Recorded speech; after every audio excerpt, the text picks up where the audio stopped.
Stacey. I'll be moderating the panel today. Nice to meet you. Everybody with amazing hair today. Thank you. You We're all too. looking Color very yourself. Yeah, Oh my it looks God. good. Taking out the hair. That's what I'm talking about. Yes. I think So- we're streaming live at this point. I was told to give a good 15-second wait, and hopefully the 15 seconds has passed. I'm absolutely thrilled, honored, grateful to have this phenomenal panel of filmmakers with us today. We're going to be talking a little bit about Jump the Fence and Raízes, correct? I think that's what we're talking about today. My name is Stacey Cochran, and I'm joined by Britt Harris, Molly Elizabeth Parker, and Ale Paschoalini. Is that right? Was it even close? Yeah, pretty close. Okay. Well, tell me a little bit about how y'all met. It was like at Slam Dance or something, correct? Yes, we all met at Slam Dance. Ollie was there with his film, Oscar. And Britt and I were there with a film we acted in, Birds of Neptune. And we all, met there, partied together, became friends. Yeah, this was in 2015. And one thing that was really fun about doing the film festival circuit, and Arizona was also on that film festival circuit, which was an incredible time. Loved that experience. What was great is we got to meet so many incredible filmmakers from around the world. And the magic of film festivals is like creating these instant connections and friendships and that magic. So Jump the Fence, this project became an idea when we realized how badly we wanted to work with all of these new friends, and they were scattered throughout the world, and we weren't sure how to do it, but we thought, let's figure out the logistics later and just say we're going to do it and try to work with some of our friends that we met. And so this first installment was working with Ale, who was gracious enough to want to do this crazy thing with us and host us. But the thing is, we met at Slam Dance, and a few months later, we were at this other festival with our films, and then we started talking about doing this project in there. Because when we were at Slam Dance, we like borrowed a camera and shot a short film together with other filmmakers, and it was like, hey, we should do that again, but get into more trouble, make it bigger. Yeah. And there is a bit of danger, I think, in Jump the Fence. It's very intriguing, Molly and Britt, your journey through this project. Tell us a little bit about what it was like to travel to Caraíba. How do you pronounce it? Caraíba. Caraíba. Yeah, pretty badass. Yeah. Yeah, I mean, we'd never made a film before, so it took a long time to get there. It felt like by the time we got to Brazil, it was already this like, huge process and step, and figuring out how to put a budget together and what we were going to need and nice to have. And yeah, and then we got there, and then the travel, I mean, that's where the film really starts, is the travel to Caraíba. It just was such a remote place and so beautiful. So beautiful. Yeah. Yeah. It's interesting, like when we were in post for this film, I was like, I wonder what this movie is going to be about, honestly, because like, sometimes when you're in like the craziness of shooting anything, especially a feature, when it's many days long, you're like, that was kind of a fever dream. I think I remember what happened. I know we were all trying to make everything happen on time. And like, it's kind of not until like in hindsight, like realizing everything you did and everything you accomplished and how it came together or didn't. So like for me, thinking back on that experience, it was such a whirlwind. We were all so tired, but like so pumped up that I think that's kind of just where like everything came from, was just like the high energy of all being together and doing this crazy thing, but also like everyone being so exhausted, and just how that's kind of like natural to making films. But also this, at least in my experience, felt like an extreme situation because Molly and I had traveled from so far. Also Ale and his crew, most of them had come from their hometowns to this remote place. And we were all like coming together like out of our comfort zones and into a new place to make it all happen. So I don't know if that answers your question. I'm still figuring it out for myself, but like that's how it felt, like super fun, crazy, but also a bit of a fever dream in a good way. Yeah, and of course the funding was like its own journey as well, which I'm sure like a lot of filmmakers like crowdfunding, and then also just building our group. And I was hosting fundraisers at the bar, and we had like a water balloon fight and, you know, all this stuff to make it happen. And Britt and I staying close friends and leading up to it, I think we were both scared that it was going to be, that we were going to abandon it, the idea, because it seemed so giant. So, you know. Maybe you could talk a little bit about, Ale, the energy when Molly and Britt arrived and how it contributed to your film. Yeah, because when you write, you're like thinking with yourself. I write it with a co-author or co-writer. So we're like thinking, and we were like, we already met the girls before. And I remember like the first day when they arrived there, I was like looking at them and talking to the girls about the characters. And I was like, we got it all wrong. Let's switch characters. Remember that we switch. You're gonna be, you know, the girl from the city, and you're gonna be the other girl. Because we were like, I was thinking like, who should be the protagonist, and it was making sense in my mind to go in a certain way. When they got there, I was like, we got it all wrong. Let's switch, and they're both gonna have like the same protagonism in the story. So that was really important to me. And the girls were like, are you crazy, man? Well, I brought costumes for this character and this. I you know, I was like, hey, you girls are both same size, you know, you look like, you know, you look like the same, and you know, let's go, let's do it, let's change. No, it's first surprise. That was Yeah, that was a big surprise. And you know what? That is a benefit to have played sisters in the past, Molly and I. That's how we met, is playing sisters. That's like, okay, well, I guess this works. But yeah, that was definitely the big surprise. Because when Britt was talking Portuguese a lot, you know, she was like, she has a husband who is also Brazilian. So she was like all into Portuguese, all into Brazilian kind of stuff. And I felt it would be more authentic to the character if she had that. Molly is more like the girl from the city, the girl from the suburb. So she came with that amazing hair, and it was like, hey, it just makes sense. It just makes sense. Let's do it. Well, it just sounds like there was just chemistry, magic chemistry, almost, that sort of lightning in a bottle that we're also fortunate to have it, you know, a few times in our lives, and it really, really works. Molly and Britt, can you talk a little bit about meeting? Surely, did you meet before Birds of Neptune, or how did you first meet? Do you remember the first time y'all actually met? Yeah, we did meet through Birds of Neptune as we were cast as sisters. That film had an original cast, and then the director decided to move in a different direction and brought Britt in, and we hit it off really well, very fast. And she got cast as my sister, and then that's when we met. And Britt was like staying with me for a long time, right, Britt? Yeah, around that time. I don't even remember why. I just like at some point kind of moved into your place. Burned down? Oh yeah. You guys, I just forgot that my house burned down. Yeah, it's fine. Everyone's fine. I was living with my brother for a while, but there was a fire.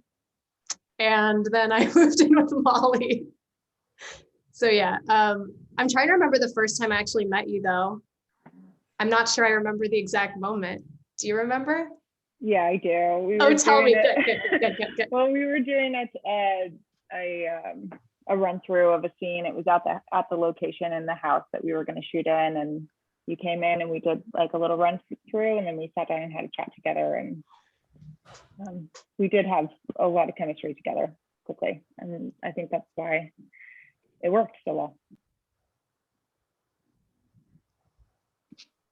Can you talk a little bit about how you discuss your, or do you discuss like your roles in Jump the Fence, and you know how the story came together, or is it just something you kind of, it feels very organic, like you sort of made it up as you went along, but I suspect there was probably a lot more planning behind it than that. Yeah, we had the idea for Jump the Fence at the end of Slam Dance in the airport. We were like high off of festival magic and wanted to work with all of these people, and we were also both really keen to travel. So we were kind of thinking about going to visit these directors that we had met and hopefully work with them, and cool, and how interesting is it going to be to work with all these different people and see how they do their business.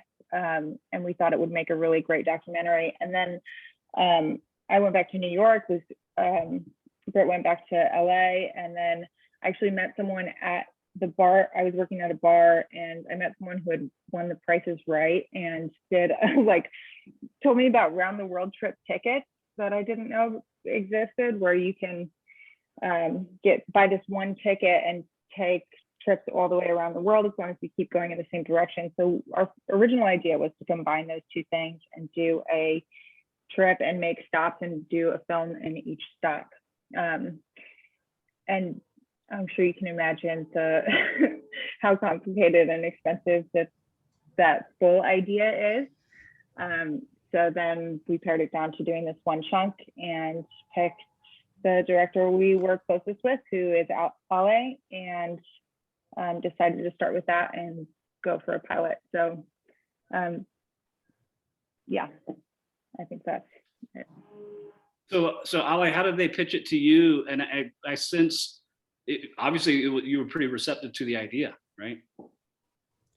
Yeah, when we were talking about, when we were at this festival, I remember we were talking about, hey, how can we work together and how can we work together? And then I think it was Britt, she said to me, hey, we were thinking about the same thing, you know, we have this idea, and it was very embryonic at the time, but then they told me, hey, we have this project and it's going to be called Jump the Fence, and that's like a briefing for you to think about something. It was like, okay, so two girls, what can I do? I was like, hey, this is a great opportunity for me to do something different from what I've been doing, because most of the time I'm working as a director for advertisement, you know, so it's a lot about making presentations, meetings, and less about making films, you know, making writing and thinking and doing it. And so it felt like a great opportunity for me to express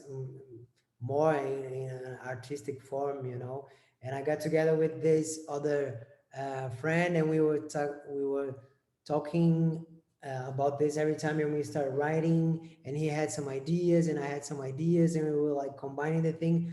But it actually came about when I went scouting on Caraíba. There was this art director living in there, so we went there and we start scouting and making everything together, and we start drawing some stuffs.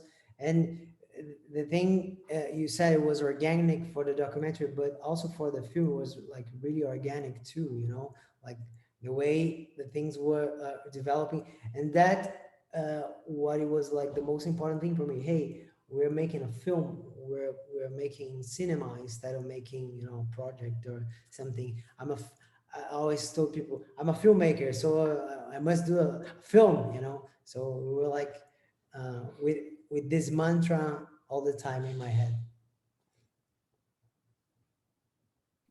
I love it. We've got some questions over from the Q&A and chat. For folks who are watching live, feel free to post your questions. If you're watching the Zoom webinar, you can use the Q&A for that. if you're watching over on Facebook, post the comments or questions there, and TJ will get those questions to us in the panel. And the question comes from Marshela Thomas, who asks, what has been the most challenging and most rewarding part of your process? What has been the most challenging and most rewarding part of your process? It's a great question. Who wants to go? I often find that this is the same thing, the most challenging and the most rewarding. I'm just trying to think of, I mean, I really feel like overall, the most challenging thing about this whole project was just knowing how much I loved the idea of this project and feeling like it was impossible. And the most rewarding thing was that we did it. So in a very broad sense, that's what I'd say the most challenging and the most rewarding was just knowing you have an idea and it feels very overwhelming, or maybe you're over your head, but then just making the decision to try to go for it. And if you fail, you fail. If you get halfway there, you get halfway there, or maybe you make it out the other side. And that was really rewarding, is to know like it exists. Because there are many points along the way, pre-production, in production, and post, where we're like, God, I don't know if this is gonna, I don't know if we can finish it. I don't know if it's gonna be its own thing out in the world, but it is. And so I'm grateful that we could all do that together for each other, and now it exists. Isn't that just part and parcel of the creative process as a whole? Is just that constant leaning into the not knowing, leading into the Absolutely. self-doubt? Absolutely. With a little bit of compassion for yourself and saying, hey, this is going to be fun. We're going to learn. We're going to grow. You know? So true. Like a lesson I need to repeatedly learn every day of my life. So I'm grateful that it keeps coming up. But yeah, it always feels very uncomfortable and scary, but like the best memories I have from my life are from those moments and just leaning into that. So very well said. So Yeah. is the film as you see it now, I mean, you've lived with it on a conscious, subconscious, and everything in between level for so long. Is it what you initially envisioned it would be? No, and of course not. And I feel like, you know, it's all very romantic before you get started. And I also imagined more like omniscience from a like single cameraman that was with us, like deep regrets about not capturing everyone's perspective at all times. You know, there's so much that I wish we could have brought across that just like wasn't possible. So yeah, that's such a challenge. And poor Ian was like doing a superhuman job of like capturing everything he could. But I think like until you're there, you don't realize like there's so much going on, and we don't want to just have one person's perspective. Like there's so many perspectives to get, and then realizing like this is a finite team, finite time, finite resources. Yeah, it's much different than like, yeah, I think that's a really good way to put it, Molly, like romanticizing of all it is in our heads or what it could be. And like, of course, it turns out to be something very different and like equally as amazing, but it's kind of like not until you're there do you really see what it wants to be. Because even like through post, it was showing us what it wanted to be. And then the experience of being there was like unfolding in real time. So we let ourselves daydream a lot about what this process would be like, but definitely it has to be different, I guess. Can you talk a little bit about the similarities or differences between documentary filmmaking, where it seems like a lot of it, I mean, it's unscripted. You don't know what's going to happen in any given day. The taxi could get stuck on the way to Caraíba, and shooting a narrative film where you have a script and you have your scenes and you know your shooting schedule and these sorts of things. Can you compare those? Are you asking to compare the experience of an unscripted, the documentary part, and then like the scripted version? Okay. Well, both felt very organic. I will say for me, I did not realize how uncomfortable I was going to be being a subject a documentary. I remember thinking like, why did I think this was a good idea?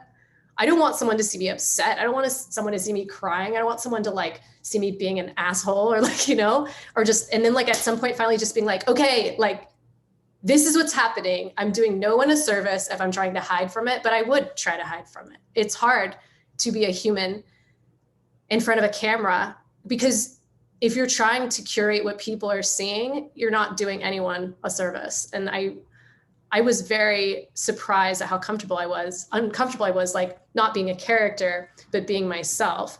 And I think there was a lot to learn from that, but that's a big difference for sure.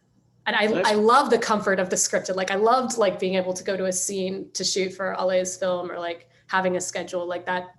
That feels so much more comfortable to me than the unscripted. So it's very different.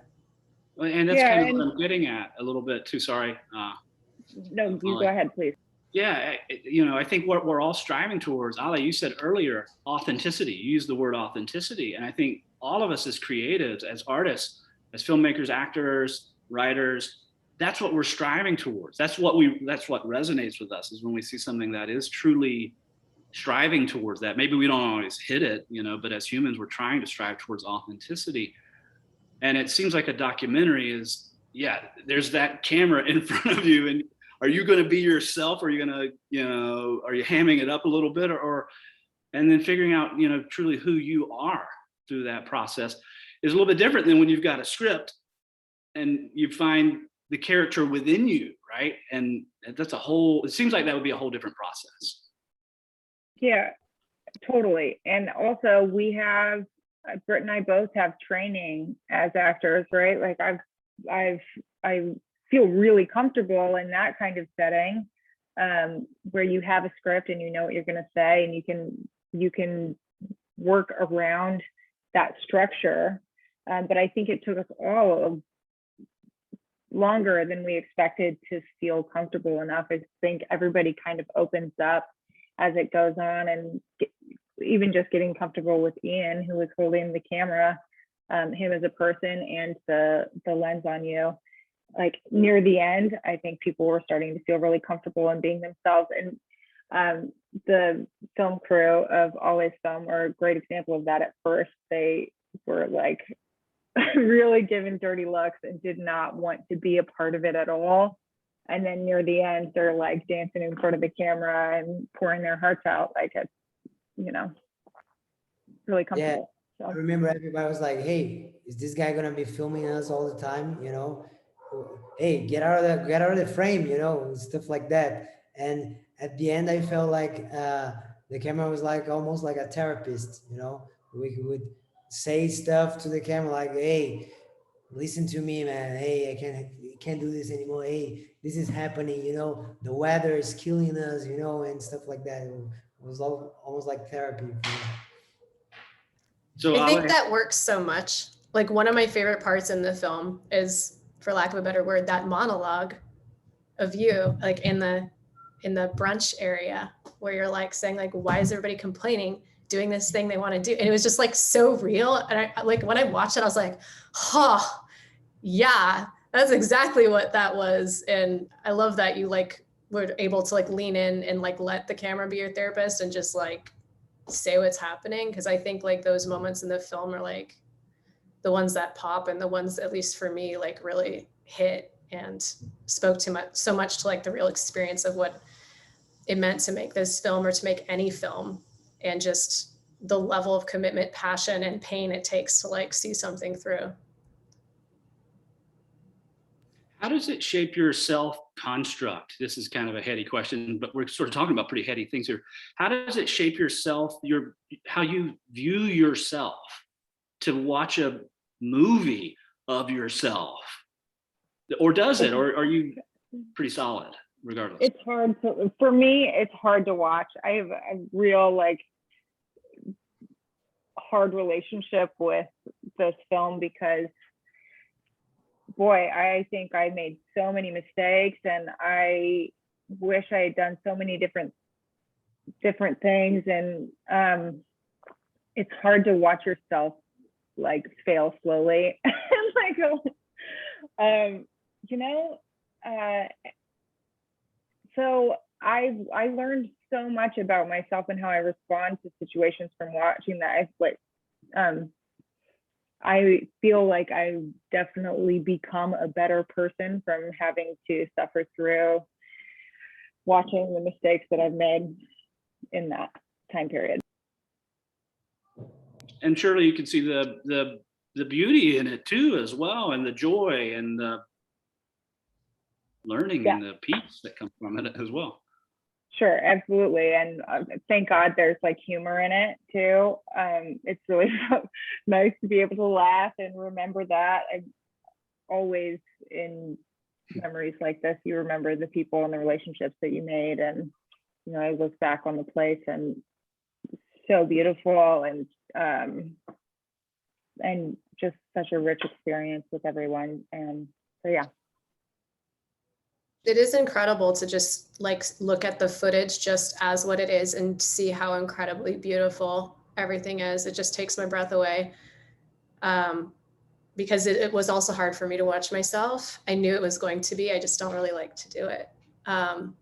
But there's the exercise of like going through post and watching this film for me was like, you know what, this is like not about you. Don't worry about it. Like, look at everything that's going on, this rich, like complex, layered experience with all these incredible relationships and like this scene, this like location that doesn't even feel real because it's so immensely beautiful. Yeah, it's a trip. It is a trip. So yeah, I think about, sorry, I just wanted to say that like there were some moments in it that, like, for example, when I forget the dress in this scene, and Ollie's like, I told you to bring it, and I'm like, no, you didn't. And it's like on film of him telling me it, and you watch it and you're just like, God. So anyway, moments like that, you look at yourself. That's so funny though. Like that's such gold. Like that, and I can say it because it's not me. Like if I'm seeing myself do something like stupid or like whatever, I hate it. But like it's so funny. Like it's gold. I love it. Good job. I think it's absolutely fascinating. Like it is. It's easier to watch someone else, even somebody that you clearly are close friends, you love one another, right? Like sisters, really. I mean, that was your first role as sisters together. Ali, I had a question I want to ask. Have you seen changes in Britt and Molly? Have they kind of grown? Because what we're talking about is like growth here, a little bit of self-growth from when you first met them, when you were screening ASCO. In terms of acting or in terms of personality wise, what do you? Maybe as people. Okay, yeah, definitely.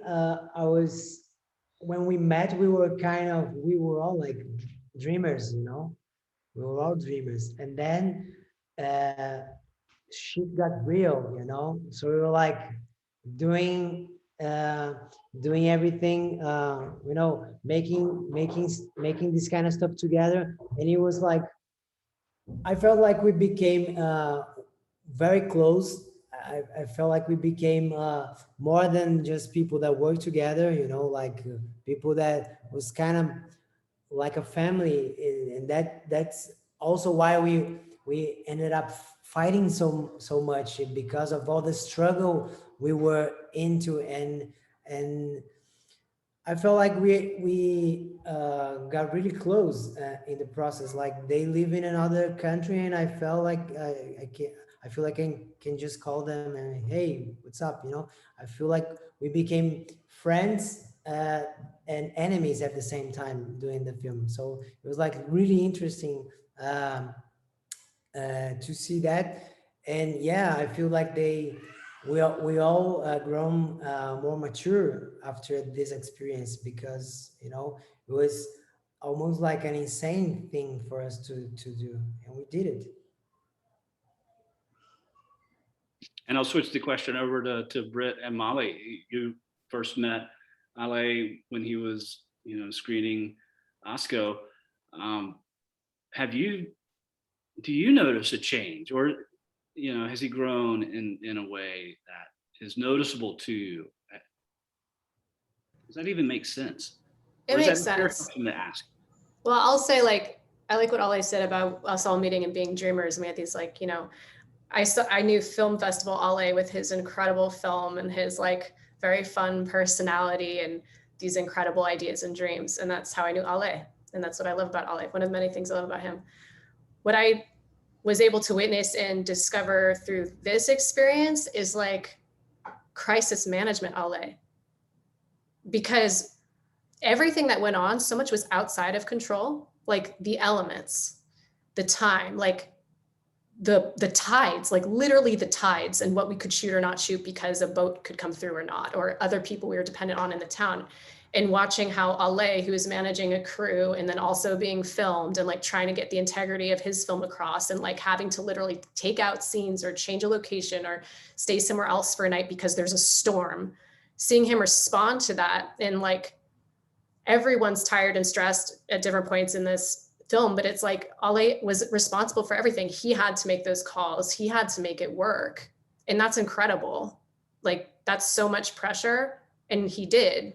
And so to be able to witness like that struggle and growth, I think was pretty special because it's very intimate. And yeah, I mean, it's pretty badass. So I got to see a badass Ale.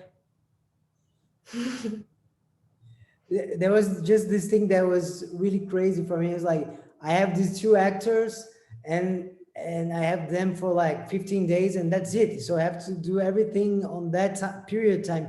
And then a storm happens and everything. It was like, oh man, I will go back to my room. It was like I was my own assistant director. I was my own producer. So I was like, man, you know, everybody was going to sleep. Everybody was going, you know, party. And I was like in my bed at the hotel, making plans, writing stuff, rewriting stuff. So it's like, it was really intense and meditating. And there's one of the things that like I have regrets about because I hear about that and it's like, man, what a shame that we couldn't have had also a camera with you at that time to see more of that story and more of I would have liked to have more of that come out.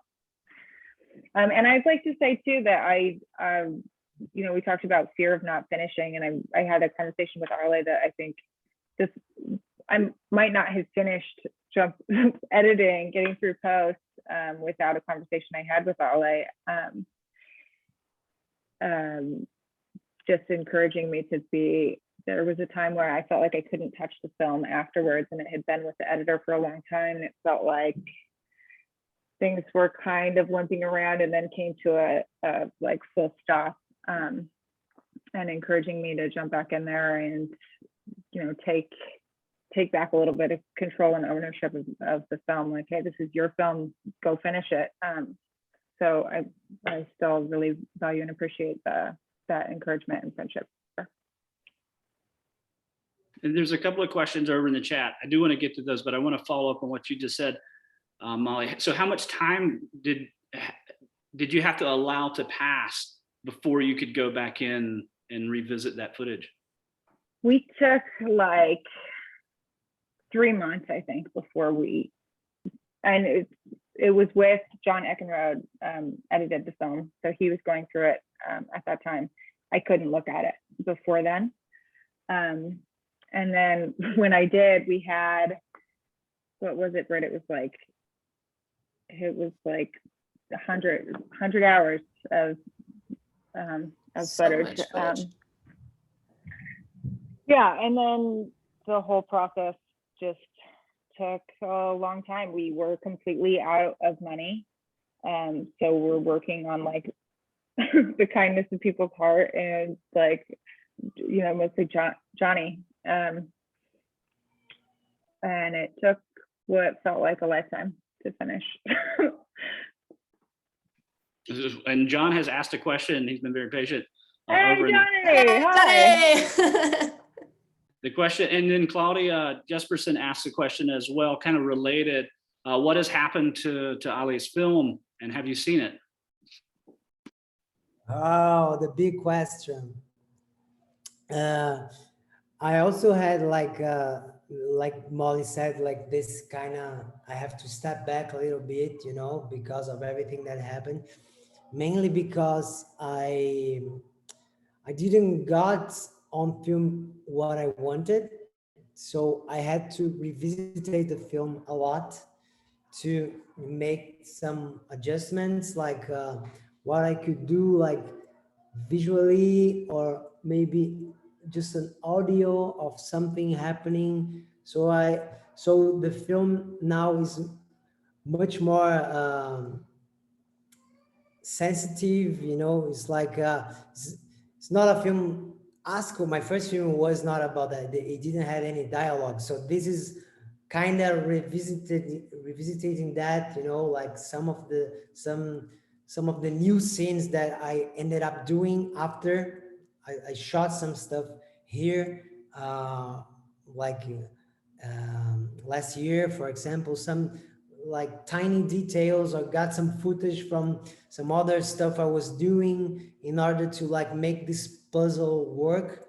So I changed the name of the film after now it's called Ocean. You know, it's, we don't call it Raízes anymore, and that was beautiful because we were always telling the girls that we were telling ourselves that ocean, think like the ocean, be the ocean, the waves, the way it goes, the way it comes. So I got that kind of speed in the film right now. And we could capture the idleness of everything that was going on. So I did finish the cut of the film, but I couldn't finish like the visual effects. I'm subscribing to a few festivals that helps with post-production, and I just sent it to three of them, and I'm kind of waiting that, but that won't stop me from finishing it if I don't get this funding. Of course, that would be like a tremendous help for us to do everything else. But at this point, I was like, I have this guy making the soundtracks, and he got into a Netflix series, so he's not doing it anymore. And I was like, hey, I'm gonna do the soundtracks right now. And I was like, no, come, easy. So let's do. So what I ended up doing is I did a cut of the film. I step away, did another project. I would go back and see, change it a little bit. So I'm hoping I can watch the film one more time and don't change anything. If I can do that, I'm gonna move to the next step, because it really impacts the way the visual effects is thought, because there is this thing with the light over there, there's this light that walks and everything else. So we gotta have this figured out. I have already done lots of color studies. So yeah, it's pretty waiting for this stuff to happen, you know, because I just been talking to the editor like a few weeks ago, and I was like, hey, I think we have it. I was like, okay, so I need peace in my heart to watch it again. And I guess I was just in need for this conversation right now, maybe. Oh, I love that. I love that I get to be part of it. That's awesome. So, you know, one of the things that I think I've learned through the filmmaking process, I don't want to talk too much about myself. I'll be on a panel tomorrow talking more than I'm comfortable talking about myself. But one of the things that I didn't really understand about the filmmaking process that I've learned over the past half decade is I think I had sort of like this almost this view that people that came into a film kind of had their roles. You sort of stuck to your roles. Everybody kind of knows what they're doing. But especially at the independent filmmaking kind of level, it really is about supporting one another and never getting too pissed off with one another, but constantly wanting to help the other person to reach their full potential, and not being a selfish, you know, jackass or something, but really trying to see other people reach their full potential. But would you say that that's been, I mean, it's evident to me in watching the chemistry between y'all, that's part of your friendship has been that. But maybe that's just my own perspective. I don't know. I think Yeah, I that's think very you're- true. Go ahead, yeah. Molly. You're right. I mean, when I talk about regrets, I wish I had been more supportive and less irritated, you know. Man, I would have liked to have been better with that. But yes.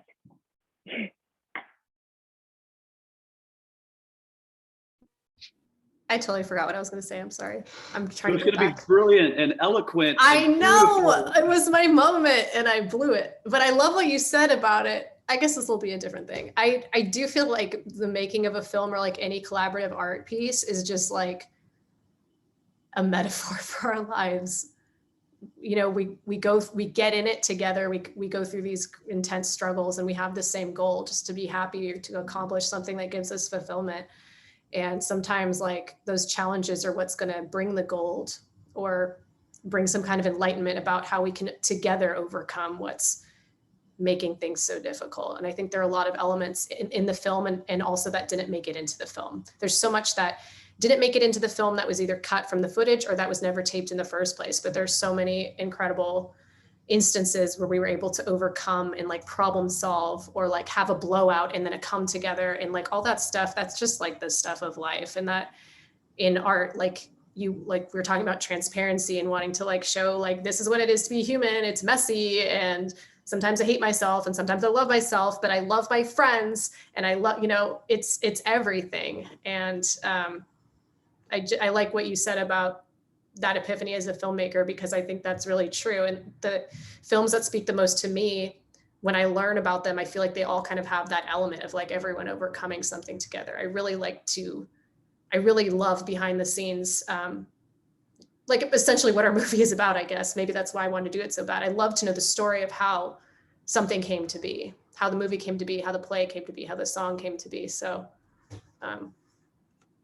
yeah, thank you for that.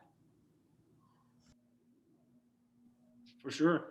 Yeah, I think I've known so many writers, and I know dozens, hundreds of writers, and I've known many of them who have gotten to the filmmaking stage, sometimes in big commercial films, sometimes independent films. And it seems like the thing that they don't teach in creative writing, they don't teach in film school, perhaps, is just how to bond, how to have the healthy social relationships with other people. And that's so important. You know, as a writer, I didn't imagine, you know, 10 years ago that I was gonna have to nurture the director. I was gonna have to be kind of his bigger brother, right? And we would have to sort of feed off of one another that way, and never get too pissed off. You know, we know our limits and we kind of figure each other out. And I think that's so important. We've got a question. Go ahead. You were gonna. Sorry, the Zoom lag. I was just going to say, I think it's really interesting to think about how like each artist, whatever our chosen medium is, like it's the thing we love the most, the thing we're most passionate about, but it's also the biggest vulnerability. So like we're all coming in with like, I love this thing that I do or that I make, but I'm also so scared. And like, I don't want anyone to like attack it, or, you know, you feel very fragile. And so to be able to lean into that support and recognize that the writer is just as passionate and vulnerable about their writing as I am about my character or my song or something like that. I think that's really beautiful, because if we can just lean into each other for that support and recognize that like it is the same and it comes out in everyone differently, like that's pretty magical. Yeah, and how to balance your original vision with letting, it's almost like a baby. You kind of send it out into the world, and then the director's going to do something with it, you know. And I wanted that. I think we want them to make it their own. We want the actors to make it their own. You can't control it, right? If we try to control it, it becomes kind of too tense or something. Mm-hmm. Ale, it looked like you were gonna say something. No, yeah, just agreeing, because you want the actor to, you know, extrapolate the thing. You want them to grow. You can't just like, hey, you suck, and then the other day you want them to, you know, being the best of the performance, you know. But it was like, it's like really frustrating for you, like it's not frustration, but to be free of these concepts. For example, you were telling about how to write.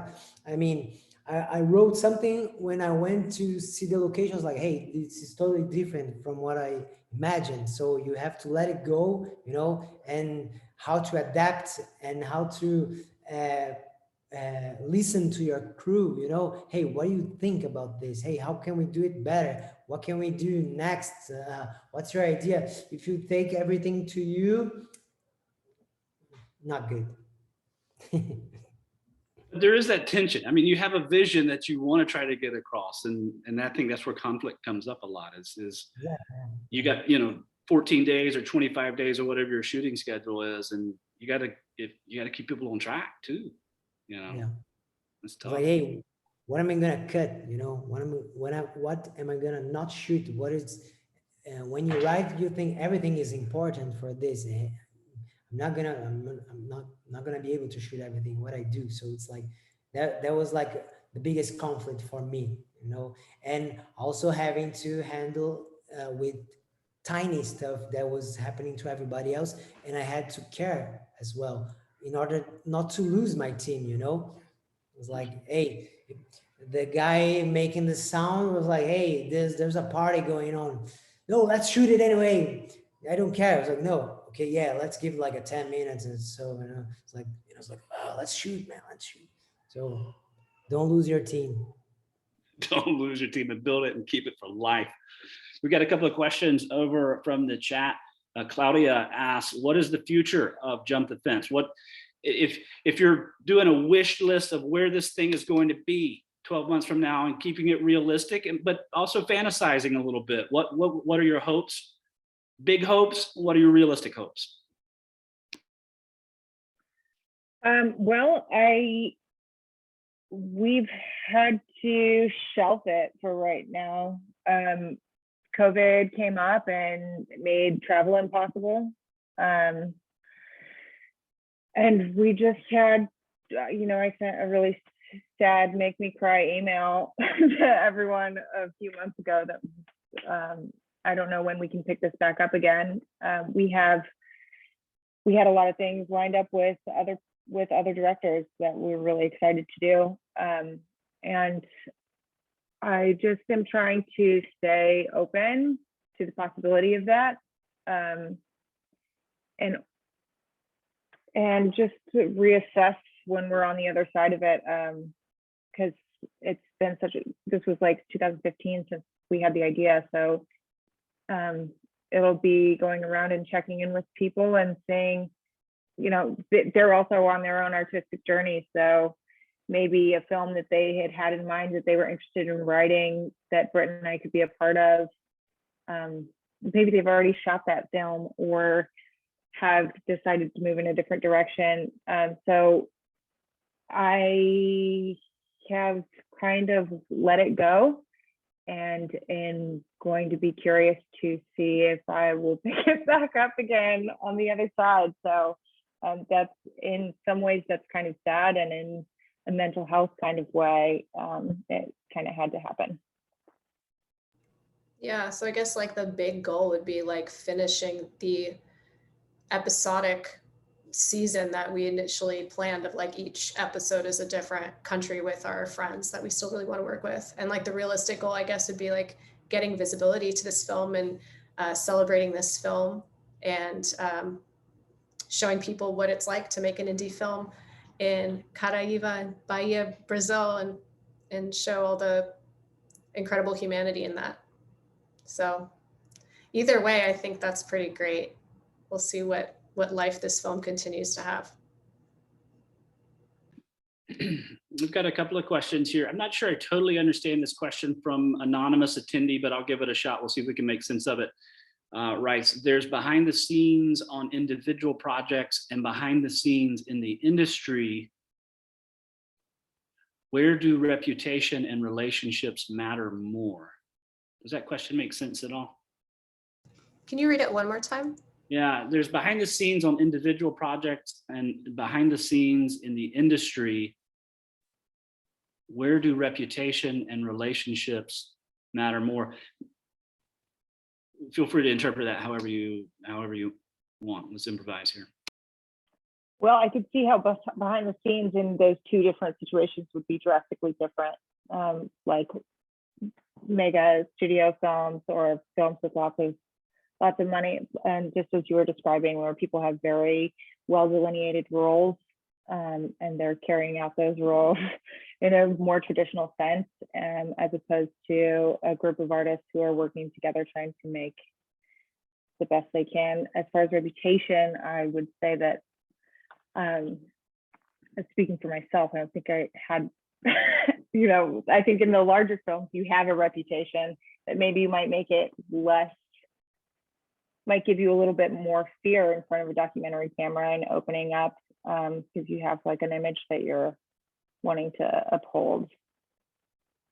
If you have like a well-established reputation, I don't know if that's on track or not, but. Yeah, I'm trying to think like reputation industry versus reputation behind the scenes. I wonder if it's like being the reputation of being a filmmaker or being a documentarian or being an actor. I think it's all about just like, relationships and honoring them, repairing them if necessary, honoring, just because that's all we have are our relationships and what we can create because of them. I guess I am having difficulty understanding the question, but I have a sense it's probably all the same, like what goes on behind the scenes of an individual project, or like in a bigger industry sense, like you are your product no matter what your role is. So like how you present, maybe not present yourself, how you interact with people and how you show kindness to others or how you work with others says a lot. And work begets work because of who you work with, and that, people want to work with you if they like working with you and so forth. So I think that's probably the same everywhere. Yeah, I think that's probably getting at the answer of what the question was sort of after. I almost wonder if it really makes that difference, makes that big of a difference. Maybe there's more tension, or maybe there's more unknown in an indie film, but it seems like to me, whether you're making a film for $250,000 or $2.5 million or $25 million, I mean, it is about relationships. It's about trust. It's about compassion. It's about a vision. And to me, it seems like regardless of where we're at on the continuum in the capitalist kind of machine of the industry, it really is about connecting with people. It's about trying to create, for me, it's about trying to create empathy and trying to create an experience perhaps rooted in compassion and empathy and entertainment too. I mean, it is ultimately, to me, it's an entertainment vehicle. Yeah, for sure. I think the stakes just get higher the bigger the budget is, right? Like, I don't know, maybe. Yeah, and the control is very different, I think. Yeah, like for who sure. controls what, and yeah, it becomes quite different. There's a freedom, I think, in making an independent film that is beautiful. It's wonderful. It's nerve-wracking, and it sometimes feels like maybe it's not going to happen, or it'll fall apart, or we can't feed people today or something. Mm-hmm. But there's also an autonomy that comes with that. That's pretty transformative and powerful. Yeah, no one can take it from you. It's not like, oh, you didn't stay within budget on this, so you're out and a new person's coming into your role or something. Like with an independent film, it's like it's completely yours. All of the problem solving things you need to deal with, all of the exciting, like every piece of it. I mean, it's so raw, an independent film experience, because everything bleeds over too. It's not like this is my one role. Like everyone's in this together. And it's not as like probably segmented as like a much bigger budget experience would be, I would imagine. Got a couple of other questions here. This is more of like a practical question from Santiago Garcia Mendez. Did you get any agents to help you get jobs in the film, TV industry? If not, how? So how do you get an agent? How do you get an agent? I used to have an agent, but I think part of the reason that the idea for this film was so attractive to Britt and I was to circumvent the agent and need for an agent. So this is where relationships come into play, because it's all made possible from the relationships that we made through the film festival, and that's how we got there. So no agents were involved in this particular thing. Yeah. Britt, you've got an agent. Yes, I do. How to get an agent, I couldn't tell you. I feel like most of my career has been like, how do I get an agent? How do I get a new agent? Blah, blah, blah. I love my agents I'm with right now. And I have an incredible manager that I've had for years now. My manager was the only person I had on my team while doing Jump the Fence. And she was really supportive and fantastic and just helping me, think about PR for it. Or we didn't end up doing a lot of things through Los Angeles here, but she was incredibly supportive with just me being a creator. So that's great to have that kind of person on your team. But as she once told me, agents come and go, managers are forever. Agents are hard. And yeah, I mean, this project really was born of I'm not getting auditions. I literally don't know what I could be doing more to get work. So screw it, let's do it ourselves. Let's jump the fence, let's go. That's the whole spirit of this project, is just not waiting around for your phone to ring and trying to find a way to just make something yourself, because we only have control over ourselves. I have no control over whether someone's gonna pitch me for something or not, so. And Ale, any thoughts on sort of the practical side of having a manager, an agent, how to get one? What advice would you give to somebody watching who's nervous or interested or eager about that? Yeah, for me, being an international, is way different rules, so I don't have an agent.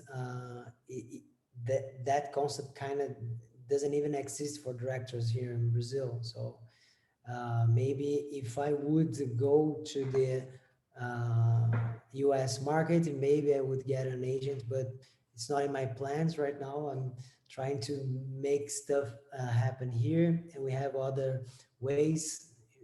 It's mostly through government money, but our government, it's the worst ever. So culture is not a priority. So we're in a tough moment right now. So what is comforting for me at this time is to be able to write a lot. I'm writing a lot here, maybe hoping, making more the projects are written references. So when this stuff opens again, I can, present this and go through this way, this other way. That's why I kind of took the foot off the accelerator, kind of thing with this film. I was like, hey, let's respect this. Let's use this time at home to watch the film, to make it perfect, as it is, and, hope for the best. That's what we can do right now. And I'll just speak in my own case primarily as a writer. I found my agent or met my agent because he was a writer. He's a crime fiction writer based out of Edinburgh, Scotland. Many years ago. I first loved his fiction writing. He's about 10 years older than me, and he was kind of a tough as nails working class guy. And I had bounced around from a couple of different agents that I had cold called and tried to have them sell novels or what have you. And they had pitched books that I had written back in the early 2000s, unsuccessfully, got some really good feedback, made some headway into the industry. Then around 2009, this crime fiction writer friend of mine, we were at a conference, like a film festival kind of thing, but it was a writer's conference. And he asked me if I was represented, and I was at the time, but he was really interested in the stuff that I was doing with digital ebooks, and he managed to pull me away from the agent that I was with at the time, and he was instrumental in getting Eddie and Sonny published as a novel in 2015. But then the film version, which we'll be talking about tomorrow for folks who are watching, come to our panel tomorrow at 3 p.m. The director is going to be zooming in from Spain. I love it. It's going to be exciting. But the director I met at the Arizona International Film Festival in 2016 because I was moderating a panel much like this. And I was like, oh my God, I have to meet this guy, but I don't want to creep him out either. And the novel was doing really well at the time. So I put together a pitch sheet, sent him a pitch sheet with the units sold and the customer reviews and all this sort of stuff. And it was the right time. It was just perfect, right? That's so cool, Stacey. Oh, sorry. Yeah. So everybody's path to it is different. But my agent had nothing to do with the film negotiation. Like I was doing all that, but I would send him contracts because we were sort of making it up as we went along. It was the first time that Desmond had ever optioned a book. So there's a question from Julio that I want to get in here in the last couple minutes. So can Britt talk about her new music career? Maybe close out with a song. What a cool question. Thank you. Yes, I am also a singer and songwriter. My husband Jair and I have had a band for a few years now called Navis Harris, which is his last name and mine combined. And this year, my big thing is I am working on a solo album, and I hope to record it either at the end of this year or maybe the beginning of next year. Timeline's unclear because I'm going to record it in Brazil, in Sao Paulo, at my friend's studio. So it'll just be kind of dependent on when that can be possible. But that's probably the thing I am most excited about right now in terms of next projects. So yeah, keep you guys posted on that. And I was talking to Mia about this a bit at some point, but I hope for next year's festival, I want to like come and watch all the films, and Jair and I wanted to do like a little show, maybe do like a performance or something of our music and then enjoy all the films. So it's like one of my things to look forward to once we're on the other side of this madness. I love it. It's phenomenal. I can't speak for me or Julio, but I would love to see it. And, you know, but who am I? I'm just a little moderator. The best moderator. The best ever. Only because y'all are phenomenal. And it was a great honor meeting you. I'm so excited to see your film take off and do the thing that it's going to do, and it's going to live and it's going to breathe. It's going to be amazing and phenomenal, and y'all are phenomenal. Thank you so very much for joining us. Thank you so much for having us. It's been incredible to be a part of this festival. Thank you. Thank you so much. Thank you guys for everything. Yay. Awesome. I don't know if it's just going to stop recording and TJ's going to pop back in a minute here. I don't know. It's a wild ride. We're all in it together. It's live news.